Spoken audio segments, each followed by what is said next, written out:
less than a day now until one of the most important budget speeches in South Africa's recent history, I guess, as we look for an economic salvation blueprint. The key question, can Minister Mboweni deliver? I want to invite back onto the program economist Gina Schoeman from Citi Research. Gina, good afternoon to you. What's the one big point you'd like to see the minister make tomorrow? I'd like to see fiscal credibility, Jeremy, and what that really means is please just stick to the plan that was laid out before, because we have failed to do so as a country for so many budgets now consecutively, and I think investors are watching for that very closely. Why is it so difficult to guarantee that, do you think? Well, unfortunately, even before the Ramaphosa government, under the Zuma administration, the budgets just every 6 months used to see very quick and sudden expenditure items added to it. At the same time, growth would disappoint time and time again, so a lot of tax revenue being taken out of the picture. Now, of course, we know about the pandemic, and we can understand that sometimes you also need to spend on things such as the vaccine, such on social grant top-ups. Those are absolutely necessary at this juncture. But we're talking about really the underpin of the budget. And that means keep to austerity plans where the expenditure itself doesn't give you the same GDP growth as some other expenditure items might. Gina, 24 hours to go until the budget, and the cliches are obviously flying around. How close are we to the so-called fiscal cliff?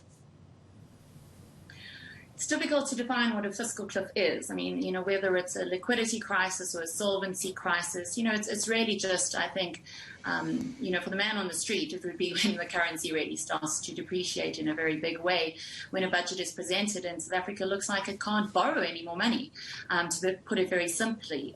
We're not very close to it, so that is not something that we foresee as an event risk for this current year.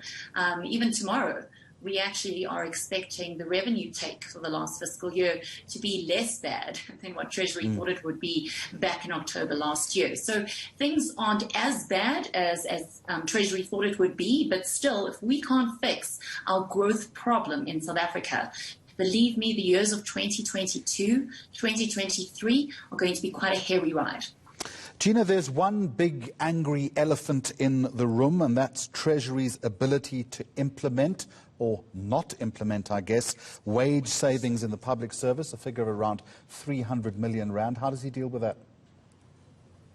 Well, those negotiations have only just started for the current year. And as I'm sure many people saw, Treasury actually won the Labour Appeals Court decision for last year's wage number. So they can stick to that number. And then they're going to have to just stick to the figures that they planned on in the October MTBPS in this budget. Now, the question is whether they are believable or not.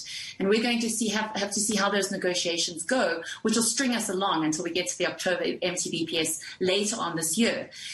Nothing is ever a straight line, and nothing is ever straightforward with these things. It doesn't mean that Treasury absolutely has to get the wage freeze in place. There are other negotiations that come into play within all of this. The bottom line is Treasury has to show the political will from government in order to curb expenditure where expenditure is no longer helpful to this economy. What about taxation tomorrow? Are we going to see a wealth tax? No, not as soon as that, in our view. As I mentioned earlier, we luckily, I wouldn't say we collected more tax than expected. It's just that the tax take wasn't as bad as expected. So there's no imminent pressure in order to hike taxes in order to pay for vaccines, as was alluded to be the case earlier this year. There's a small amount, about 5 billion rand, that Treasury is going to have to explain in taxes, but this usually comes from the things such as sin taxes. In other words, if you do some really bad or naughty things, if you drive too much, smoke too much, drink too much, well, you're going to probably have to pay a bit more tax there. But big new taxes, probably not in this budget. Impassioned pleas this week from the liquor industry not to do that, but I suspect that you're absolutely right. We will get more sin taxes. Gina Schoeman, as always, thank you very much for joining us, explaining it to us simply and efficiently.